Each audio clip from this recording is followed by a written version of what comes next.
اذان سے پہلے کیا کرنا؟ صلاۃ پڑھنا جائز ہے نہیں. آپ جب بھی مسجد میں داخل ہوں تو رسول کا حکم ہے کہ 2 رکعت پڑھے بغیر نہ بیٹھیں. کوئی بھی وقت ہو، مغرب سے پہلے، عصر کے بعد یا ظہر فجر کے بعد، جب بھی ہو، لا یجلس احدکم حتی یرکع رکعتین. جب مسجد میں داخل ہو 2 رکعت پڑھے بغیر. ہمارے دیہاتوں میں جنازہ کے بعد دعا مانگی جاتی ہے، صحیح ہے. جنازہ کے بعد میت کیا ہے؟ درود کی بات ہے اس کے متعلق ممکن کسی نے سوال کیا. نہیں، وہ نماز پڑھنا. ہاں، صلاۃ و سلام اگر پڑھ رہے ہیں تو ایک بدعت ہے، کیونکہ پیارے رسول کے زمانے میں اس کا وجود تھا ہی نہیں، صحابہ کے زمانے میں نہیں تھا، لوگوں نے اپنی طرف سے بنا لیا ہے.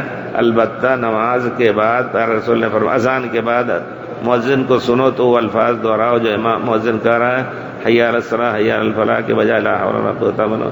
اس کے بعد پیارے رسول پر صلاۃ پڑھو، اللہم صلی علی محمد، پھر شفاعت کی دعا، اللہم رب ہذہ الدعوۃ.